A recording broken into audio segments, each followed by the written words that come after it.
अभी आप लोगों ने देखा कि एक पत्नी जब उसको अपने पति से काफी सम्मान मिलता है तो वो इस जवानी की सारी चीजों को भूल जाती है, और तभी तो वो अपने जिस आंगन में वो पल बढ़ करके बड़ा होती है फिर भी वो अपने आंगन को भूल के अपने पति के साथ रहती है।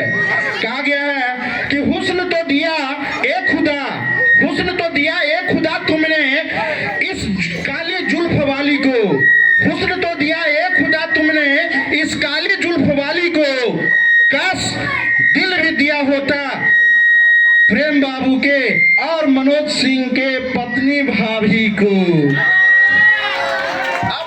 अब हमारे इस अगले कार्यक्रम के लिए अगले जो हमारे कलाकार हैं उनके लिए एक जोरदार ताली।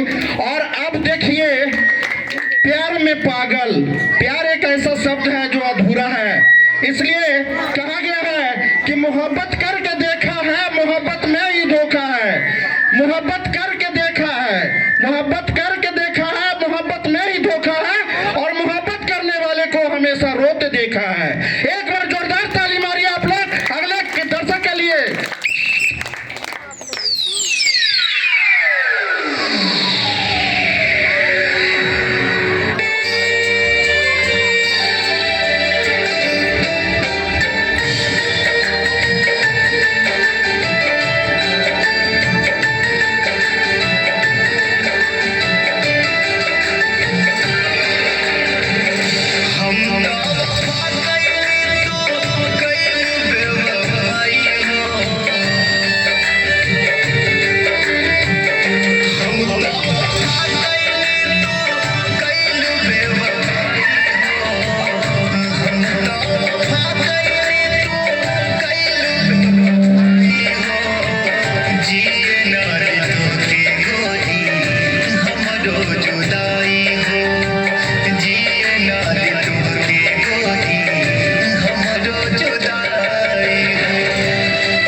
अधूरी होती है।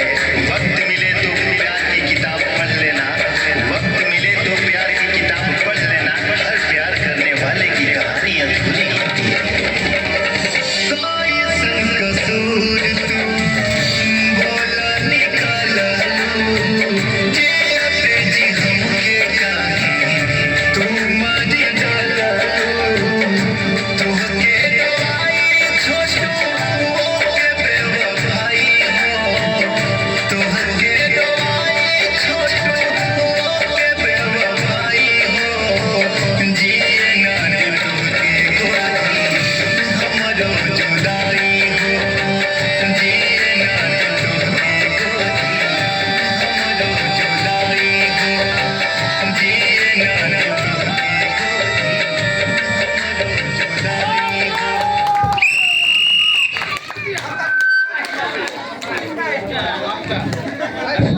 तो धन्यवाद।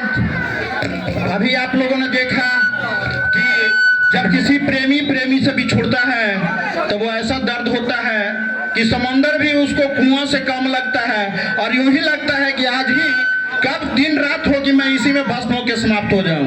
तो अभी हमारे दर्शकों में से एक संजय बाबू हैं जिन्होंने मुझसे कुछ आग्रह किया है, और ये है कि हमारे कलाकारों को वो हौसला अफजाई करेंगे। आज कहीं रात को फांसी मत लगाने। देखिए, फांसी तो नहीं लगने देंगे, कारण कि उनके लिए मैं कई हसीनों को एक साथ उनको रख दिया हूँ। कहा गया है कि ऐसे महको कि बहारों को होश आ जाए, ऐसे महको कि बहारों को होश आ जाए, ऐसे चहको कि नजारों पे रोश आ जाए। यूं खामोश बैठने से क्या होगा, यूं खामोश बैठने से क्या होगा, ऐसे ताली बजाओ कि कलाकारों को जोश आ जाए। एक बार जोरदार ताली मारिए अगले कलाकार के लिए, कट्टा के बल पर।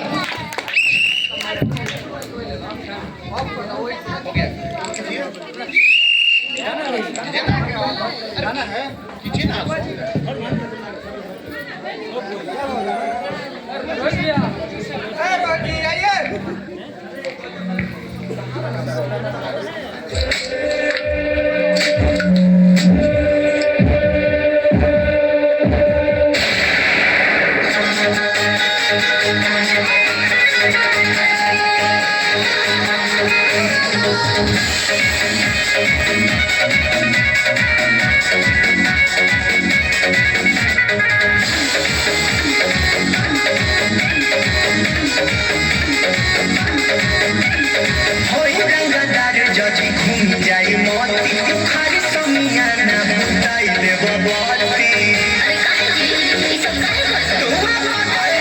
रंगदार जजी घूम जाई मोती, खाली समियाना मुदाई देव बाती।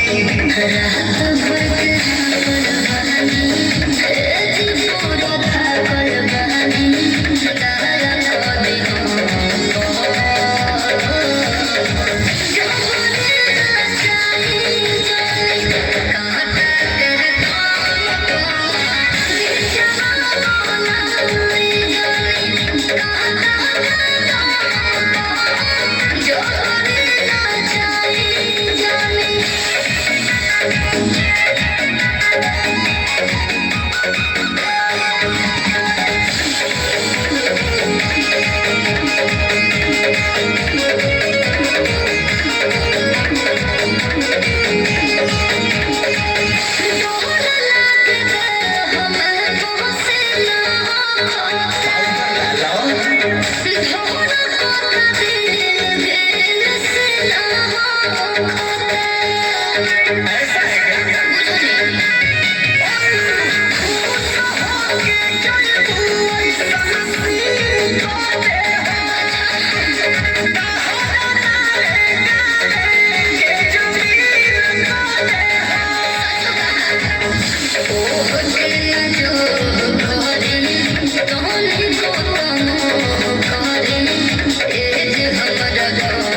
धन्यवाद। अब आप लोगों के सामने हमारे कुछ दर्शकों के द्वारा अब जो हमारे यहाँ वर्तमान में सैलून की व्यवस्था है, आज हम लोग सैलून के तरफ, ब्यूटी पार्लर के तरफ बहुत ज्यादा अपना पैसा खर्च कर रहे हैं।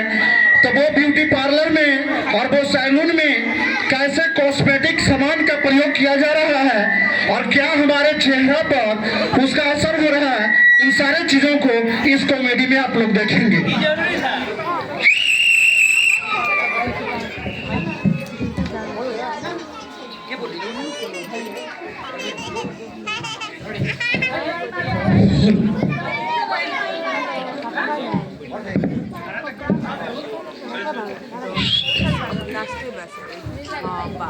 हाँ, तो ये है बिहारी सैलून का दुकान।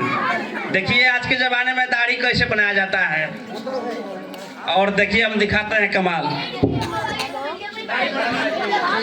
ठीक है, ये फर्स्ट क्लास लग्जरी चादर, क्या कहते हैं इसको, मखमल भारवेट का से बना दे रहे हैं। ऐसा बिहार में दाढ़ी कहीं नहीं बनाने को आपको मिलेगा, समझे। फुल मसाज के साथ आपको दाढ़ी बनाया जा रहा है। ये जो है ना, बहुत धोबी जो है बहुत अच्छा से धोला है। फिर ये है थोड़ा सा आपका शरीर फैला हुआ है, की बात ठीक है। ठीक है, सीधा मुंह देखिए, दिखाई दे रहा है। ठीक है, देखते रहिए एकदम ठीक।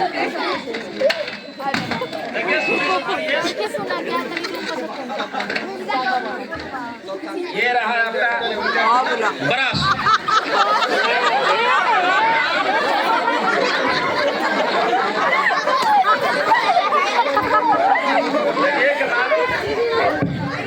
एकदम आराम से बनाइए, ठीक है। बहुत बढ़िया, अच्छा लग रहा है। कैंची देख रहे हैं?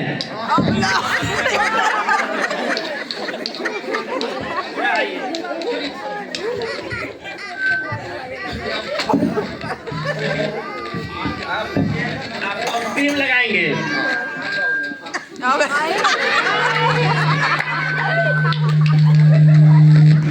ठीक है, हो गया। देखिए ठीक से बैठे रहिएगा।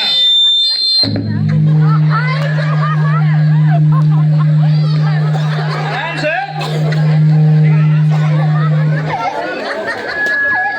ये छुड़ा कब का? 2024 मॉडल है। ये 2024 मॉडल है छुड़ा। 2024 मॉडल। हाँ। अच्छा, इसीलिए जब दाढ़ी बना रहे हैं तो बहुत अच्छा लग रहा है। एकदम अच्छा है। हाँ, कोई तकलीफ नहीं है ना, ना कोई तकलीफ नहीं है। इसी से मनोज भाई को एक दिन बना दिया करो। हाँ, बहुत बढ़िया लगेगा मनोज भाई के।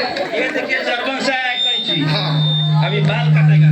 ये मनोज भाई के सामने बैठे हैं। हाँ, ये बाल काटेगा। एक बार इनको भी बताना। हाँ, कान को सेफ्टी से बचा के रखिए, हाँ ठीक है। बाद में बहुत कष्ट हो जाएगा। अच्छा, ये बाल कहाँ बनवाए थे? अरे आप तो बिहारी बार्बर हैं। ओ, बिहारी बार्बर का कोई कमाल देखो। ओह, सुभान अल्लाह, सुभान अल्लाह, बहुत बढ़िया। हाँ, बहुत। ये भी तो 2022 में लग रहा है। 20 मॉडल है। अच्छा, ये रविंदर के दुकान से खरीद के लाए हैं क्या? आप फ्रेश रखिएगा। अच्छा है। एकदम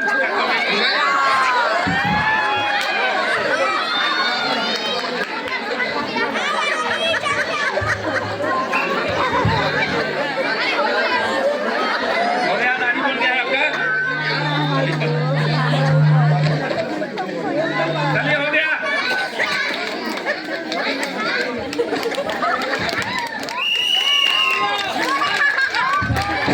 तो धन्यवाद दोस्तों। अभी आप लोग देखें कि आप जब जाते हैं सैलून में तो बहुत जल्दबाजी होता है, बहुत जल्दबाजी होता है कि भाई हमको जल्दी से दाढ़ी बना दीजिए और मैं चलूं। तो अब इसके बाद जो हमारे कुछ देर के बाद हमारे एक नन्हे कलाकार के द्वारा कार्यक्रम की प्रस्तुति होगा, जिसमें मैं तमाम दर्शकों से नम्र निवेदन करता हूं कि आप लोग 15 से 20 मिनट और धैर्य बनाए रखें। इसके बाद ही कार्यक्रम की तुरंत समाप्ति की जाएगी, ताकि कल से मैट्रिकुलेशन की परीक्षा भी हो रही है। बहुत सारे बच्चे हैं जो उसमें भाग लेंगे और कुछ लोगों को उसमें ड्यूटी भी करनी है, इसलिए आप लोग धैर्य रखें। ये सॉन्ग है सऊदी रे भौजी। रेडी? सॉरी, हाँ। तो इसके बाद आप लोगों के बीच एक पहले देखते हैं कि महिलाओं को अगर कुछ करने की इच्छा होती है तो वो अपने पति को बहुत पोट लेती है, बहुत दुलार करती है, डायरेक्ट नहीं कहती है कि मुझे ये करना है। इसी तरह से आज एक बच्ची जो है, एक कलाकार जो प्रदर्शन करेगी, उसमें ये होता है कि एक महिला को कोको कोला पीने का मन है तो वो अपने हस्बैंड के पास बहाना बनाती है कि मेरे पेट में गैस हो गया है और आप हमारे लिए कोका कोला ला दीजिए, उससे मेरा गैस दूर होगा। ना उंगली डी से दूर होगा, ना कोई चीज से पेंटअप डी से दूर होगा। वो कब दूर होगा? जब वो कोका कोला पिएगी। तो आप लोगों के बीच अगले कार्यक्रम के लिए हमारे नन्हे कलाकार तैयार हैं। रोहित जी, सारी डिमांड वो क्यों कर, आज एक ही बात ले लो।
इसके तुरंत बाद अगले कार्यक्रम के लिए रोहित जी तैयार रहे हैं, चूंकि मानसून का भी रुख खराब हो रहा है। अगले कार्यक्रम हरदिया ए बालम।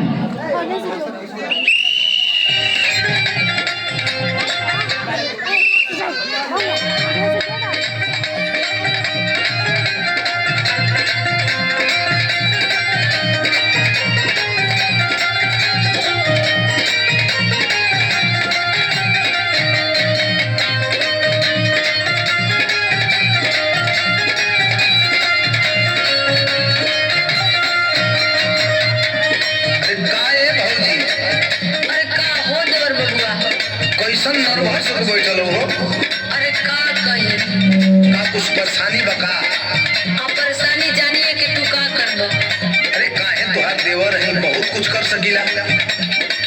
अच्छा तो सुनो। तो सुनाव। पुरवा में बढ़ल बदारत हो, नैखन घरे हमर मारत हो।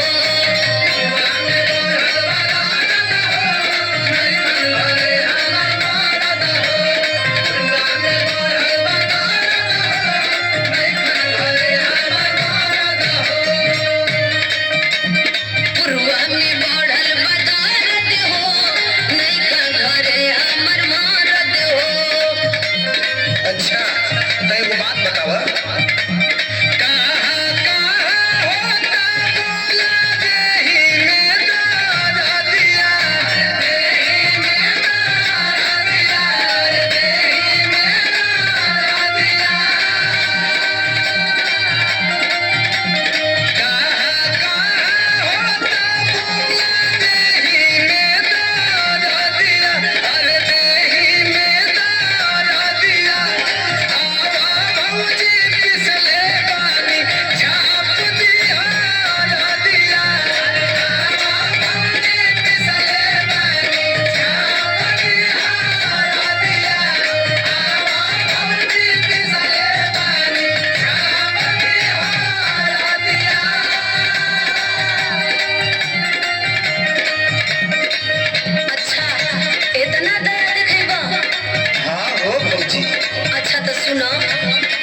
साथ मरैया में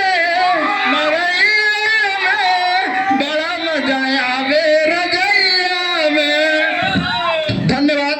अभी आप लोगों ने देखा हमारे दर्शक के कलाकार को। अब आप लोगों के बीच चूंकि आज बसंत पंचमी का आगमन हो चुका है, तो अब कार्यक्रम के अंत में आप लोगों को मैं बहुत बहुत धन्यवाद देता हूं कि आप लोग इतना शांति से हमारे दर्शकों का हौसला अफजाई किए। इसके लिए हम तमाम कलाकारों की ओर से आप लोगों को नमन करता हूं। और अब इस कार्यक्रम के अंत में चूंकि अब बसंत पंचमी आ गया है, तो सब चीज के बाद बाबा का होली भी हो जाए, बाबा हरिहर नाथ। और इसके साथ ही उसी में तो बाबा हरिहर नाथ सोनापुर में होली खेले।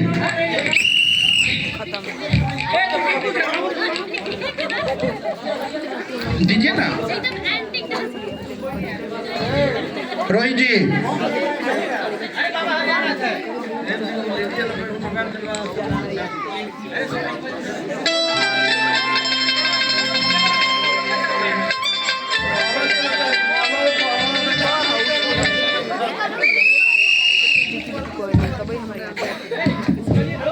जाइए ना बाबा हरिहर नाथ। रोहित जी